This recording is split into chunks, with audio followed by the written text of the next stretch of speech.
being a projected like top 10 pick, you know what I mean, to being chosen in the 5th round. You know what I mean? Speak a little bit on that. You don't do that to somebody like that. You can't knock his talent. You can't knock about. I heard a lot of things about, he take unnecessary sacks. I mean, he had a battle line. He threw with a 70%, with a battle line. Talk about his escaping the pocket. You can pull up plenty clips of him escaping 3 to 4 tackles, throwing it down the field. Yep. Most of his receivers had over 7 to 8 touchdowns. He played with Travis Hunter. He won the Biletnikoff. Some things you just can't knock. Like, come on, bro. Like, we gotta stop making feelings with how people play linger. Like, yeah, he might have some things that he might say on camera, off the field. Whatever was dealing with that don't have to do with how he plays football. Mm-hmm. We here for one thing, and that's to play football. Everybody got different personalities. You never gonna meet somebody that got the same personality anywhere. Like, you can't mix that. We all made different. So for them to judge him on just the things that he say or how he carry himself, bro, how he carry himself is all about how his dad raised him and designed. And they know Deion. We all know Deion, bro. Come on, now. We all know Deion. They was just doing that just to, to show how they bigger than what he wanted to stand for. And I understand that, but you don't do that. Not you don't do that. Like, not to a kid like that been working their whole life, been told that Deion's kids was never gonna be as good as him, and he plays quarterback. Deion played corner, so Deion not really teaching them about quarterback. He played a different position. Yep. So for them to do that, bro, I lost a little bit of respect for it because just what the black youth stand for right now. We trying to make it a big thing, especially to be a black quarterback. Yep. And to try to take that bigger than what it is. Like nowadays, in my division, we got 4 black quarterbacks. That's never been done. Yep. We got a lot of black quarterbacks who win Super Bowls right now.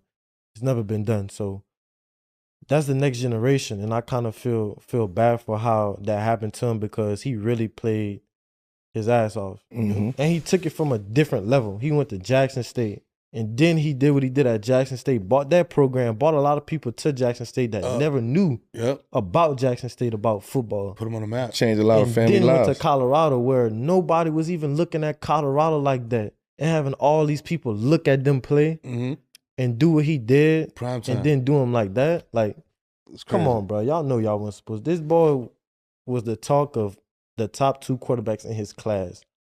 There's no way in hell he go fit around. This is the part of the game that's whack.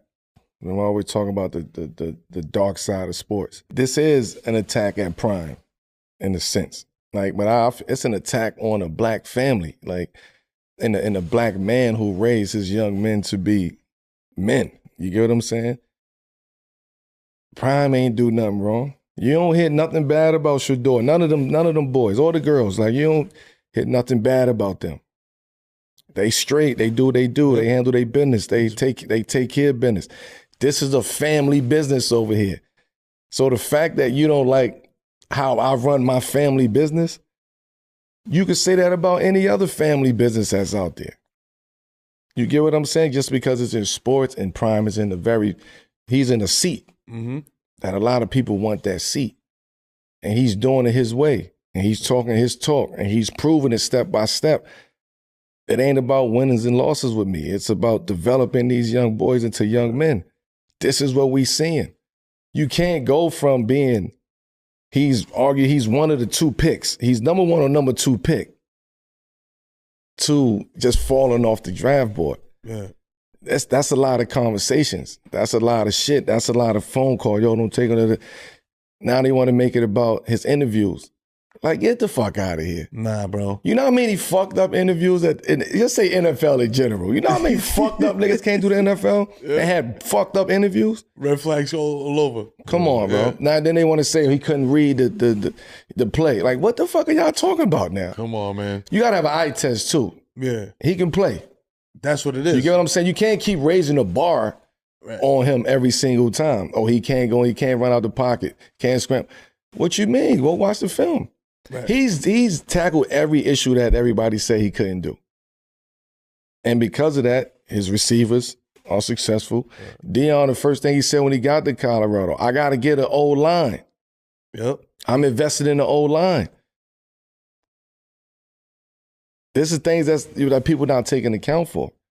Like I'm just fucked up about it because he's never did nothing wrong. Mm-hmm. So we seeing what, we love the vibe. Y'all love the shit when they in Colorado and all the cameras is there. And they love this. They love the shit. Lil Wayne there with the hoodie on. They love it. They love it until they don't love it. You get what I'm saying? Like you can't be 1 foot in and 1 foot out with that. This is a new game. This is a new generation. This is new energy that's coming in. Right. He think differently. He's sitting there. Football guys, we just sat on this couch. He think a lot differently, prospectively. They all thinking like that. Coming in, they all thinking like that. You can't fault me for wearing chains and wearing iced out watches. And I ain't do nothing illegal. I'm getting paid in college to get this. My dad is my dad. My family is my family. This is what we do over here. Don't be mad at us because of what we do. Right. You get what I'm saying? They fall to LeVar Ball for that shit too. It's like you want to see it so bad. We want to see it. Everybody want to see the rise. But when you get there as a black family and as a black man who's doing it, then it's like, nah, he's too boisterous. He's too flamboyant. He's too, he's shining too much. He's too loud. He need to sit down. He need to go work out. This kid work out all day, every day. This kid train all day, every day. All right. This kid is a natural, very good player, bro. That works. I think you're wrong, Mike T. I think you're wrong, and I think somebody like you will understand and appreciate where I'm coming from when I say this. I don't think the day one starter or the week one starter for the NFL season for the Cleveland Browns, as it pertains to Shedeur Sanders specifically, is going to be determined by just his play. I think all the stuff that has been said, all the stuff that has been reported is erroneous as it may be in the eyes of a lot of people, including myself, as cruel as it might be in the eyes of people like myself in terms of what happened to him. I think that you had people looking to give him a reality check. And now I think what you're going to do is see people wanting to test his emotional and mental resolve as it pertains to that.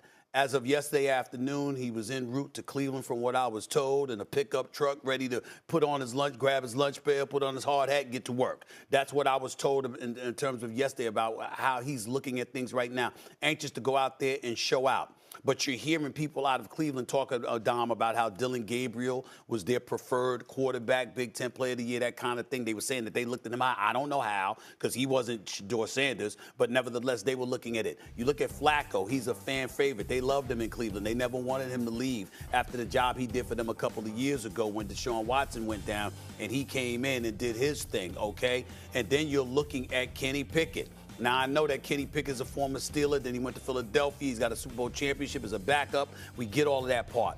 But in his last 17 starts, his record is like 13-4.